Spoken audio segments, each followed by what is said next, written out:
Boa noite, César. Tudo Agora sim, bem? tudo ótimo.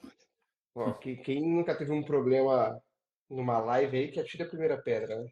Pois é, fica caindo. Legal, mas já que fiz a introdução para falar aqui que a gente tem algumas novidades, algumas coisas que estão se atualizando de vários assuntos que a gente já tem passado já, né? Mas começando aqui primeiro dos Estados Unidos, a gente já vem falando que tem uma questão de eleição, que isso, olhando os candidatos, nós temos definições que podem ser bastante diferentes. E começamos aqui primeiro falando que a inflação baixou, está baixando, apesar de que ainda o Fed sinaliza ali ainda que talvez não seja tão uma economia tão restritiva quanto deveria ser, não é mesmo? Pois é, essa é a notícia do ano, né? Acho que o índice mais acompanhado no ano é o índice de inflação nos Estados Unidos, né? Tanto o CPI como o PCE, né? Que é o preferido do Fed, eles olham muito para dois, né? Indicadores, um pouquinho diferente aqui do Brasil. E a queda da inflação nos Estados Unidos é uma ótima notícia para o mundo inteiro, né? Não está ainda do jeito que a gente precisa, né? Do jeito que o Fed espera que esteja para ele poder começar a fazer a redução dos juros, mas de qualquer maneira a probabilidade dessa taxa cair em setembro está aumentando, né? Isso é uma boa notícia. Quanto mais rápido os cortes vierem, melhor para a gente aqui, principalmente, né? Olhando aqui para o Brasil, é melhor. E também eles olham bastante lá para a taxa de desemprego, né? A taxa de desemprego aumentou um pouquinho de 4,0 para 4,1, ficou um pouco acima do esperado, que era 4,0 mesmo. O mercado lá ainda está muito aquecido, né? E tem um número de desempregados lá, das pessoas desempregadas, subiu, né? Então, isso também é considerado uma boa notícia ali, apesar do Fed também ter uma meta de emprego que ele tem que seguir, então ele tem que ir balanceando ali entre inflação e emprego, mas de qualquer maneira está bem estável, né, essa relação de desempregados nos Estados Unidos,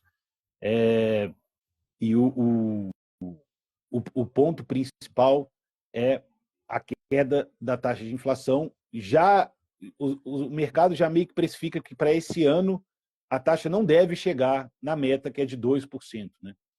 Mas, de qualquer maneira, se ela pegar uma tendência boa de queda, se os outros indicadores ali também entrarem ali em convergência, a gente pode ver um início de corte de taxa para setembro, mas o mais provável ainda é que seja só para dezembro, né? Voltando assim rapidamente, o que acontece quando corta a taxa de juros nos Estados Unidos? O ativo de risco, de menor risco no mundo, que é a taxa americana, né, que são os títulos americanos, na verdade, eles ficam menos atraentes e aí os investidores conseguem vender títulos lá e pegar esses valores e mandarem para outras partes do mundo, comprar ativos em outras partes do mundo e tal. E o Brasil é um país que normalmente se beneficia bastante dessa entrada de fluxo, ainda mais que a gente está com uma taxa, um diferencial de taxa para os Estados Unidos bem alto e com um risco não condizente, né? O nosso risco é menor do que a nossa taxa. Com certeza. E passando sempre para lembrar ali que tem a questão das eleições americanas, que acontece agora em novembro, Sim, que vai dar vai dar não, né? Pode dar uma grande variação ali, visto que os candidatos, né, o Biden se reelegendo, deve manter ali essa mesma tendência natural ali de inflação e, consequentemente, dos juros num prazo que já aguardado, né, para o final do ano, início do ano que vem. E tem o Trump ali, que tem uma visão um pouquinho diferente, que é um cara que fecha um pouco mais de barreira, que isso faz com que aumente ainda mais os empregos ali dos Estados Unidos, aumenta a renda, que já é um fator que já gera mais inflação, assim como também ele gosta de cortar impostos, que também é uma outra sim, forma de injetar dinheiro na economia. Então, também mais um fator que aumenta a inflação, consequentemente, ele vai ter que aumentar a taxa de juros, e isso também vai espalhar para todo o mundo. E falando perfeito. agora sobre a questão tem um outro ponto, né? Antes de avançar, tem um ponto para quem já falou das campanhas, viu? Ali, né? A gente até comentou da outra vez que o Joe Biden está sendo cotado para sair ali, né? Para não ficar como pré-candidato. E a gente parou nessa parte, né? Na última resenha, porém, novidades mostraram que ele não deve mesmo é, se sujeitaria a Deixar. trocar, a sair. Ele quer manter o posto ali e só depende dele, né? Se nenhuma outra pessoa do líder do partido pode fazer ele mudar essa opinião. Então, ele tem que renunciar. Parece que não vai ser o caso, então a gente até tinha comentado sobre a família dele, mas parece que cada vez mais está muito forte. Ele já deu algumas declarações que não deve desistir. E passando agora para o outro lado do mundo, ali falando sobre a China, normalmente a gente fala de China, a gente sempre falou de minério de ferro, né? Aí passou um tempo e a gente começou a falar do ouro, Uhum. como que a China está comprando ouro. E agora vamos falar sobre petróleo na China, não é mesmo? Exatamente. A gente está olhando bastante para os Estados Unidos justamente porque do outro lado do mundo, né, um país que sempre ajudou aqui a nossa economia, as nossas exportações também está passando por dificuldades. Então a gente tem situações e contextos nos dois maiores países, né, das duas maiores economias do mundo, em situação ruim, principalmente no que diz respeito ao Brasil. Nos Estados Unidos é a questão da taxa de juros e na China é a questão das commodities. Né? Tem um cálculo que o pessoal gosta de olhar, que é o número de petroleiros que estão circulando nos mares. Né? E o número de superpetroleiros caiu para o menor nível em 2 anos em direção à China. Né? Isso aí é uma preocupação grande em relação à demanda do maior importador de petróleo do mundo para esse segundo semestre. O Brasil exporta muito petróleo, né? Então a gente pode ver aí talvez uma queda na nossa exportação também, o que é ruim para a entrada de dólares no Brasil, pode pressionar a taxa de câmbio ainda mais, né? As perspectivas lá para a economia chinesa ainda são fracas, né? Isso pode ter uma influência grande ali no preço do petróleo, do preço do petróleo no mundo. E essas preocupações incluem também um retorno muito mais lento do que o esperado das refinarias lá, compras mais fracas e um potencial de grande queda nos volumes de importação que a China vem fazendo, né? Então, é uma outra preocupação que a gente tem agora mais de economia real, né? Então, é uma situação que a gente está aí, que o Brasil passa, porque depende muito, né? A gente gosta sempre de falar aqui, e inclusive escrevemos na nossa carta semestral sobre isso, né? As duas maiores variáveis de economia internacional para o Brasil são a taxa de juros americana, que quanto mais baixa, melhor para a gente, e o preço das commodities, quanto mais alto, melhor para a gente. Né? E com uma demanda aquecida, né, de preferência. Né? A gente ter uma deflação das commodities, aí, uma baixa na demanda, vai ser muito ruim para a gente. Então, a gente pode ter as duas pontas em níveis ruins para a nossa economia no segundo semestre, o que pode prejudicar um pouco, mas vamos acompanhando de perto. E, por outro lado, né, como você citou também, uma outra commodity importante que a gente vem acompanhando é o ouro. Né? A China, nos últimos 18 meses ou 24 meses, começou a comprar ouro como se não houvesse amanhã. Assim, né? O pessoal ficou até preocupado. A gente citou aqui, acho que coisa de um mês, a respeito das compras da China. E só que pelo segundo mês seguido ela suspendeu a compra de ouro. É uma mudança grande, né? Porque, como eu vinha dizendo, eles tiveram um, uma alta demanda por ouro na China, lá principalmente do Banco Central, e conseguiram uma reserva grande, porque é a China, mas comparado com outros países, comparado com outros países, perdi, a reserva da China ainda é bem pequenininha. Quem começou a comprar bastante ouro, na verdade, foi a Índia. Né? Ele comprou mais de 9 toneladas de ouro em junho, que é o maior valor desde de 2022. No geral, as reservas de ouro da Índia aumentaram mais ou menos 37 toneladas, ou foi um aumento de 5% em cima do que eles já vinham comprando. Né? E por último, é o minério. Né? O minério os Estados Unidos está querendo taxar o minério, está naquela briga comercial ali com a China, mas eles também começaram a aumentar muito as importações de minério. A China continuou também a aumentar, apesar dos problemas que eles estão passando lá de demanda e no setor de construção e tal. E a procura por aço na China e Índia e Sudeste Asiático também está crescendo bastante. Isso é uma ótima notícia para a gente, né? Nosso mercado aqui de minério de ferro é muito importante para o país e para a Bolsa de Valores. Tem várias empresas que estão nesse setor. A principal delas é a Vale, né, que durante os anos 2000, ali, a primeira década desse século, era a nossa maior exportação disparado, era de minério de ferro para a China. Né? Naquela época de crescimento gigantesco da China, quem abasteceu foi em grande parte, foi o Brasil e a Vale.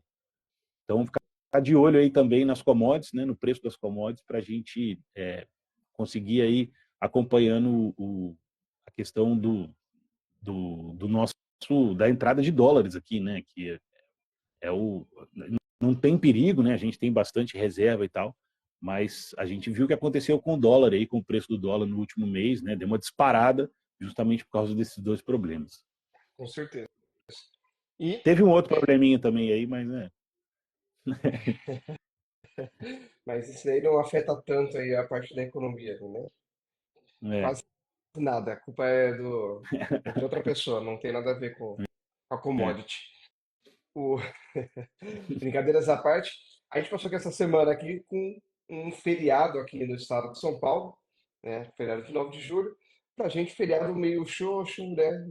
Todo mundo trabalha, a bolsa funcionou, então é aquele feriado meio feriado, né? Meio fake ali. Mas para os nossos irmãos é um dia aqui muito importante, um dia relevante, porque é onde eles comemoram a independência, né, deles. E Isso. dizem que o Milei aproveitou esse momento ali para poder falar ali sobre esse pacto de maio, né?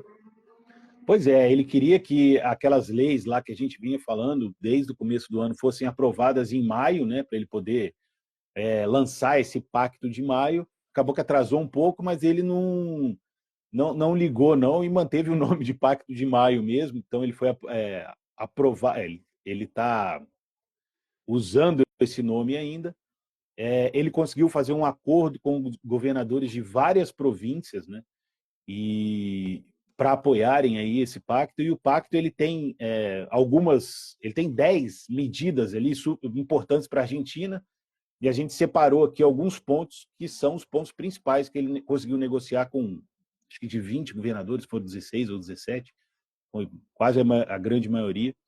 Então, os pontos são: o primeiro é o equilíbrio fiscal inegociável, como o próprio Milei diz, né? Ele tem que fazer aquele controle fiscal ali, e essa medida também é importante aqui para o Brasil. Né? A gente vê que o Lula deu essa declaração semana passada aí, que também vai perseguir o equilíbrio fiscal de forma mais firme. É a redução dos gastos públicos para os níveis históricos da Argentina, que é em torno de 25% do PIB. É uma dificuldade também, tem muito a ver com o equilíbrio fiscal, mas a Argentina começou a gastar muito ultimamente, né? E eles vão ter que tentar voltar para esse nível aí de 25%. Eles também estão falando em fazer uma reforma trabalhista moderna, né, que ajude ali o país a enfrentar questões de desemprego ou de dificuldades de contratação e demissão. Também tem problema de previdência, né? Então está na pauta também fazer uma reforma da previdência que deixe a previdência sustentável, que respeite quem contribuiu durante toda a vida para não ter problemas lá na frente. E por último é a abertura ao comércio internacional para que a Argentina volte a ser um protagonista aí, né, no mercado global, coisa que eles deixaram de ser há muito tempo. E essa também todas servem muito para o Brasil, né? A discussão que eles estão tendo lá, a gente teve muito aqui por volta ali, acho que depois do governo Dilma, no governo Temer, acho que todas essas medidas aqui foram bastante discutidas e a gente conseguiu fazer algumas delas, né? Pelo menos melhor que a Argentina a gente conseguiu fazer, mas eles vão ter que fazer isso agora, numa situação pior, numa situação mundial pior e com o país numa situação bem crítica, né? Tudo estourou, né? E com pouca reserva internacional e com um câmbio que ainda é muito mais medido pelo câmbio paralelo, né? O câmbio blue do que o câmbio oficial. Esse vai ser o caminho agora do Milei, mas ele conseguiu no primeiro semestre atingir algumas metas do que ele precisava para dar o primeiro passo ali, né? Para mudar todas as coisas que ele precisa mudar, e agora vai ser a discussão de reforma trabalhista, de reforma da Previdência, que é complicada e costuma dar muito barulho, e a oposição argentina é grande, né? Ela é forte e ela tem ainda muito apoio na população. Não foi uma eleição fácil para ele, né? Foi uma eleição, apesar de tudo, bem dividida. E está encontrando uma barreira muito grande para fazer qualquer tipo de aprovação. Então, Sim. qualquer necessidade, a gente sabe que tem muito, não é só no Brasil, tem muito toma lá da cá, né? Para poder fazer política, né? Eu te ajudo de um jeito, que você me ajuda de outro, então, e a gente sabe que o Milei, ele é um presidente que não gosta muito desse tipo de articulação política, ele prefere ir na força do braço ali mesmo, então estamos vendo ali que dessa forma ele vai encontrar não só dificuldade para aprovação, mas vai encontrar muita crítica e vai apoiar bastante, mas ele já sabe o que ele está passando, ele sempre soube que isso ia acontecer e segue firme na sua política. Opa, Mas voltamos. voltamos aqui para concluir a parte 2 da resenha, para falar Segundo agora tempo. sobre segundo tempo, para poder falar aqui sobre o Brasil agora, né, que a gente passou por uma situação de que a inflação ela vinha numa tendência de queda. Nos últimos meses, né, nos últimos 2, 3 meses, ela deu uma subida de novo. Estava indicando ali que poderia voltar e o Banco Central tinha sinalizado que poderia até, inclusive, voltar a subir a taxa se fosse necessário. A gente não achava isso muito provável, mas o risco existia. E a gente viu agora que com essa notícia de hoje, né, com os dados atuais do IPCA, fica mais improvável essa mudança ali, né, essa mudança de direção, né, voltando para o aumento da taxa de juros. Então, a gente deve continuar ali numa manutenção e acompanhando. É isso. A notícia foi boa, né? A inflação desacelerou bastante em junho, veio 0,21, o dado abaixo das expectativas de mercado. Ela tinha dado aumentou bastante ali, principalmente a questão dos alimentos, um pouco também por conta da tragédia no Rio Grande do Sul, né, que pressionou bastante. Eles produzem bastante soja, bastante milho, isso deu uma pressionada no preço, mas não se refletiu em junho, né? Ou seja, então o impacto já foi absorvido e não foi contínuo, né, nos meses. Não só o IPCA ficou baixo, como a prévia do IGPM, a primeira prévia de julho, desculpa, o IPCA, o IGPM ficou em 0,15, que é uma desaceleração frente a junho, e o IPC, que é o Índice de Preço Consumidor, também perdeu força e ficou 0,12 na primeira quadricemana de julho, ou seja, nas últimas 4 semanas fechadas, né, que são 28 dias. Ele também deu uma desacelerada. A gente tem aí vai ter um reajuste da gasolina, né? Teve o reajuste da gasolina que pode pressionar um pouco a inflação desse mês de julho, e teve mudança de bandeira tarifária também de energia, né? A gente começou a usar a bandeira mais cara quando liga termoelétrica, se eu não me engano, e esse aumento esses dois fatores podem aumentar um pouco o IPCA, a previsão do relatório Focus do Banco Central, né, que é uma média, uma mediana, né, das expectativas de vários economistas, de vários bancos, tudo. A expectativa para a inflação vem aumentando, né? Nos últimos 9 relatórios, a expectativa vem aumentando aos pouquinhos para o final do ano, chegando ali a ficar ainda um pouco abaixo do teto da meta, né? Mas de qualquer forma a inflação está controlada, né? Assim, não tem, o governo ainda não perdeu a mão de nada. Com essa declaração do Lula da semana passada, a reunião que ele fez com a Haddad, que ele disse que vai seguir ali o controle fiscal, já é uma ótima notícia, porque não é a hora de brincar, né? A gente acabou de falar aqui como está a situação nos Estados Unidos, ainda vai ter taxa alta por algum tempo. A situação das commodities também não está bem.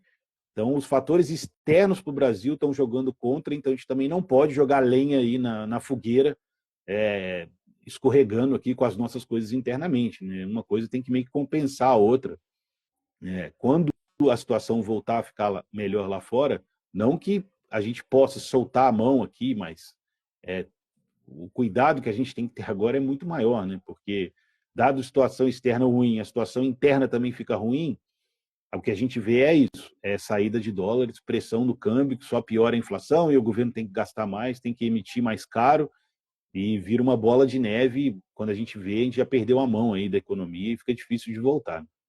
Com certeza. E para a gente encerrar aqui a nossa resenha.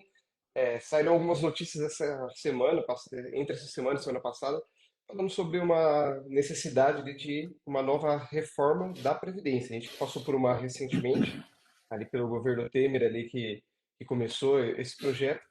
Só que a gente sabia que quando vai abrindo muitas concessões, isso fica cada vez mais difícil de conseguir resolver o problema. Então, nem durou tanto tempo assim, já vamos ter que passar por um novo ajuste. Isso porque a gente vive numa situação de pirâmide invertida, né? Pirâmide populacional. Porque antigamente eram muitas pessoas é, conseguiam ser sustentadas por vários filhos, né? Mas hoje em dia isso está cada vez, tá cada vez pior. Está piorando essa questão porque antigamente cada um tinha 5, 10 filhos. Hoje foi caindo para 3. Hoje em dia a gente vê muita gente com um ou nenhum filho. Então, isso vai fazendo com que no longo prazo tenha menos pessoas trabalhando para sustentar aquelas pessoas que já se aposentaram, né? Então, menos gente trabalhando e acaba sobrando muita gente ali dependendo do governo. Isso faz com que, em algum momento, isso extrapole, né? E a gente tem visto ali que muita gente tem procurado já fazer previdência privada, complementar, para poder não ficar dependendo somente do governo, mas nem sempre isso é feito da forma mais adequada, né?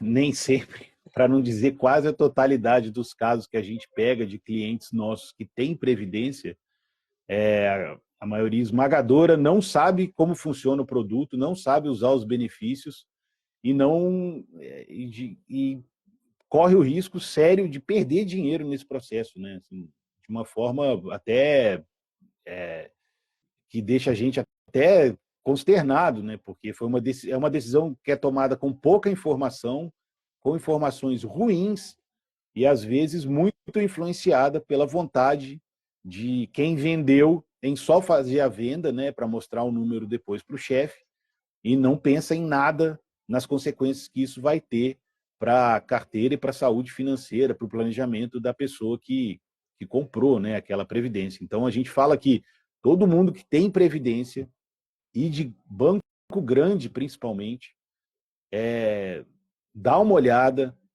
Você tem que saber exatamente que tipo de produto você está usando. Por exemplo, se você tiver um PGBL, você tem que fazer a declaração do PGBL no imposto de renda, na declaração completa, e fazer o diferimento fiscal, ou seja, o que você colocou no PGBL, você pode reduzir sua renda tributável. Você vai pagar menos imposto todos os anos, para lá no final você pagar em si, o PGBL, o imposto é cobrado em cima do valor total que você vai ter. Esse é o problema sério do PGBL. Não é só sobre os rendimentos. Só sobre os rendimentos é o VGBL, com V. Então você tem que olhar ali no seu extrato, já entra lá, se você vê essa mensagem aqui agora na live, você viu? Depois o corte, entra no seu extrato, dá uma olhada para ver se você está fazendo certinho. Porque o que acontece, se você tiver um PGBL e não fizer esse diferimento, né, se você não antecipar esse benefício de não pagar imposto, lá no final você vai pagar, se tiver na tabela regressiva, 10% sobre o valor total que você tem. Capital seu vai embora para o governo, né? Isso é uma coisa muito séria. E, e existem outros detalhes também em termos de previdência, né? A gente vê com o problema do INSS, é muito difícil que você consiga se aposentar e manter o seu nível de vida, ainda mais quando você parar de trabalhar, né? A gente sabe que os custos da saúde também são muito, muito altos, né? Também não dá para depender só do SUS, né? Infelizmente. E você vai precisar ficar confortável. E aí você precisa da previdência complementar. E aí você precisa ter esse planejamento bem feito para quando você precisar, você não ser pego de calça curta, você não ser pego de surpresa por questões né, por um produto mal vendido para você. Né? O PGBL ele é muito específico. Ele é muito bom para uma situação específica. Ele não é um investimento, né? Não é uma coisa só para você juntar dinheiro. É, Ele tem essa questão do diferimento fiscal que é sério, se não for feito, você vai perder dinheiro, é fato. o Leandro até coloquei, né, que se não avaliar bem, entra em cilada mesmo quando se fala de previdência privada. É Isso isso realmente gera mesmo. muita confusão, não é um produto tão simples, mas basicamente o PGBL, com P de professor, ele cobra, é para você ter esse diferimento fiscal sobre a sua renda tributável na declaração do imposto de renda. Ou seja, até 12% do que você vai ser tributado, né, da sua renda. Imagina que sua renda seja R$ 100.000 por mês, por ano, só para simplificar a conta, você pode abater até 12%, ou seja, você vai aplicar R$ 12.000 nesse PGBL, ou seja, você não vai pagar imposto de renda nesse ano sobre esses 12 mil e vai pagar somente lá na frente, depois que você resgatar. Porém, esse dinheiro ele vai trabalhando para você. Você vai alocar em um fundo de investimento e isso vai ter um montante de capital bem interessante para você no final do seu plano. E tem essa outra diferença, o V de Victor. Então, tem os dois, P de professor, V de Victor. Aí sim ele tem uma característica mais de investimento, na qual você não tem essa questão do benefício fiscal sobre o imposto de renda ali da declaração do imposto de renda, mas dentro da Previdência você consegue chegar até uma alíquota de 10%, independente de como você quiser, até para ser zero. Só que também, são casos específicos, depende de cada situação, e além dessa questão da diferença de imposto, ele não tem cobre cotas, então isso já é um benefício. Quando você faz uma migração entre fundos de investimento dentro da Previdência, você não precisa resgatar para fazer uma outra transferência, ou seja, é uma portabilidade. Isso faz com que você também tenha um ganho ali na questão de movimentação, e aí isso faz com que você tenha mais juros compostos, né, sobre os seus investimentos. Enfim, tem uma série de benefícios, além de que você consegue colocar também é um produto de seguridade, ou seja, você não paga. é, se você colocar um beneficiário desse plano, você não precisa pagar o imposto, o ITCMD, né, que é o imposto de transmissão de dinheiro, causa mortes ou doação. Então, se você tiver também dentro desse produto, tem alguns casos também que pode até eventualmente pagar, tá? Mas via de regra não precisa pagar ITCMD quando você passa para o seu beneficiário. Ou seja, se eu tenho esse produto, esse investimento em previdência, e acontece alguma coisa comigo, eu passo dessa para melhor, esse valor que está nessa previdência, ele vai ser direcionado em até 5 dias úteis, ele vai para o meu descendente. Então, além de não pagar ITCMD, ele não vai para inventário, acelera todo o processo. Então, tem uma série de benefícios, além do benefício tributário, que ele vai ser muito interessante de acordo com a sua realidade. Então, como o César levantou, faça uma verificação na sua previdência, se você não tem esse tipo de conhecimento, que às vezes também pode ser que você tenha feito já há bastante tempo e para aquele momento estivesse interessante, mas pode ser que hoje não esteja mais. Além disso, também tem que olhar qual fundo de investimento que você está. Mas antigamente a gente tinha muito fundo previdenciário que cobrava taxa de administração muito alta para fazer coisas muito simples. E hoje em dia a gente tem esses mesmos fundos com taxas bem mais competitivas. Então, se você fez ou não um PGBL ou VGBL recentemente ou no passado, não importa. Se você conhece o produto, já fez ou quer fazer fale com um especialista para que você consiga já fazer ele da forma mais adequada para atingir os seus objetivos. E aí, eu e o César estamos aqui à disposição para que você possa fazer essa revisão ou essa consultoria para conseguir fazer o seu plano de previdência da forma mais adequada. Certo, César? Certíssimo. É isso aí. Tomar cuidado, abre o olho. Isso aí. É o, Então, é fechamos. o, é o jogo do tigrinho dos bancos. Isso é verdade.